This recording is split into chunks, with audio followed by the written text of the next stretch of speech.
you doing today, sir? I'm good, brother. How you? Pretty good.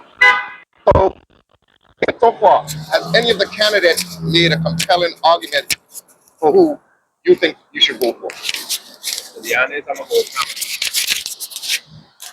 To be honest, I'm gonna go with Kamala. I'm not really into politics, but I see what's going on. I looked up Project 25, and you see all the interviews Trump is doing. Like, it's bad. Right. So let's just name one policy you think that Kamala would actually make a big difference in America. She's actually going for middle classes. I believe she's getting what, 6,000 for if you have a newborn, Right. and then it's a few more. I don't want to look crazy. I have watched it. Like I said, I'm not really into politics. I watched a little bit and see what's what. It's a few for elderlies. I believe the insurance she's providing. So basically, your concern is you think that she's for the middle class, and you're concerned about healthcare for the elderly. No, my concern is like we live in America. It's already prejudice, and Trump is a racist. So why would you put a racist in the house when the cops already killing us and getting away with it?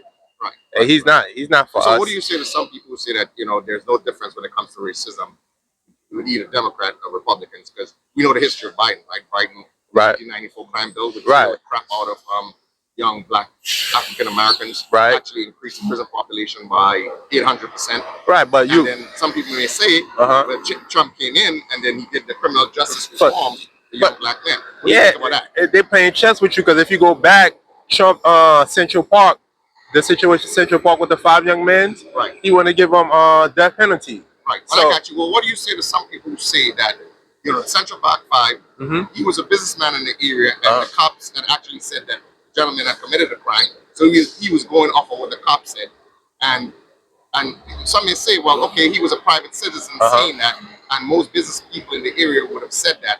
But what do you say to people who say that Biden, with the 1994 crime bill, institutionalized and had the opportunity to affect millions of young black men and actually jailed them in droves, whereas that was just an opinion from a private citizen?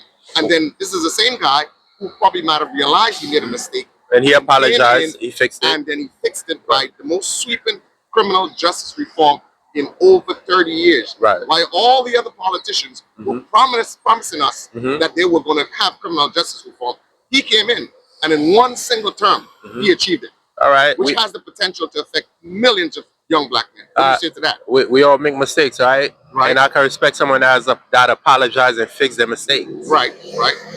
Sounds reasonable. Yeah, that's reasonable. I mean, it wasn't fair at the moment, but like I said, we human, we make mistakes, and he apologized and he fixed it. What Trump has fixed in a black community or who black apologized and fixed it? Biden. What did he apologize and fix? For putting the people in jail for, was it for the weed? No, that was Kamala, right? No, well, Kamala was the one in the prosecutor. She killed the crap out of young black men in California. But like I said, I'm not really into politics. I just see what's going on, and I have 3 daughters. You sound like a very, educated young man, and it sounds very rational and reasonable. So sometimes, in making these decisions, we probably should do a little bit of research. No, I did my research. You're a very educated guy. I did my research. I just believe, like, whether you Republican or Democrat, I'll be honest with you, regardless who's the president, my community never been really fixed or looked at. That's interesting. That's an interesting perspective. But at the end of the day, I'm like, I have daughters. I'm like, nah, it'll be, last time I voted was for Obama, right? A black man president. Now you have a woman president. I have 3 daughters, so. And she's black. I don't care what nobody's saying. So some may say that might be a strategic game to gather black votes. It don't matter, because what about the vote y'all giving a Trump? What's the play for that? Right, I got you. You understand what I'm saying? Then at the end of the day, like I said, I'm also Haitian, and I hear all the BS he talking about. So So it's like, nah, bro, you can't be disrespecting us like that and you want our vote. No. I got you. But then there's an opposite argument, and some people may say the Clintons just totally. Yeah, Clintons and them, they went to Haiti. Yeah, they went to Haiti and raped her. Yeah, they did. Red Cross, Hillary Clinton took the money. The Clinton Foundation, yeah, money that was supposed to be collected for Haiti. They took the money. Look at it this way. This is how I'm looking at it.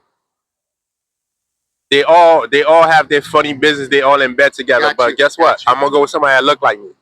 Got you. I can see better. Got you. I understand.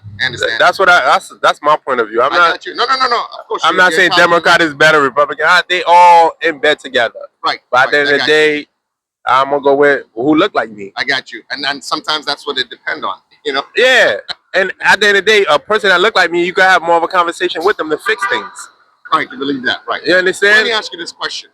What do you say to people who said that 6 months before the election in 2020, right, the cops was able to back off from young African-American men, right? 6 months before the election.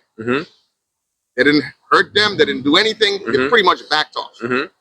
Was that a strategic move to garner black votes? To be honest with you, I don't know nothing about that because they were still harassing us. You see where we at? No, 6 months before the election in 2020. Man, remember they were kneeling and praying and hugging and kissing. And they were still harassing us. Black men were still getting killed. I don't know. Yeah. 6 months before the election. Man, listen, they were still killing us. Yeah. Oh. I don't know where you from, but no, I'm straight up Brooklyn. They were still beating us. Right. So, some people say 6 months before the election, you know, they were kneeling, they were hugging, they were kissing. Yeah. Just to garner the black vote. Yeah. Yeah. I mean, I appreciate them, but I know it's BS. All right. It depends where you from, man. Thank you so much, man. I appreciate you, brother. Raised in Brooklyn, bro. Yeah. Look where we at. We're in Canarsie. Right. I live. Yeah, they'll harass us and mistreat us. Like you're preaching to the choir. Like we animals. So yeah, 6 months don't mean nothing to the choir, bro. And at the end of the day, point I'm making. That's exactly. At the end of the day, you know what it is? They put police in these neighborhoods that's not from these neighborhoods. Right. So that way we have no communication, nothing to relate to. Put cops that's from the neighborhood that watch the kids grow up. The culture. Yeah, they watch these kids grow up so they could pull them to the side, like, hey, don't do that. And that's what some people say. That's how it used to be. Right. When we were kids, there was a lot of funny business. Right. A lot of craziness. Right. They knew your parents. Right. They went to school with your parents. Exactly. Like, all right, cut it out. That sounds like I said, man, we don't know what's going on. I feel like if we put Trump in office, he's gonna change the law. He's gonna be the next president till he died. So you believe that he's gonna be dictatorial? Yes. Yeah? Look at him now. Well, okay. Well, let me explain this to you. Do you realize that the American government system does not allow for a dictator? It's really impossible. Oh, so I didn't even know that. Anyone can be a dictator in the United States because there are so many checks and balances. Right. All right. So that. I mean, look. Then that's good. I've never seen in any country a president has gone through so many legal. No, hell no. Exactly. Hell so what does that tell you?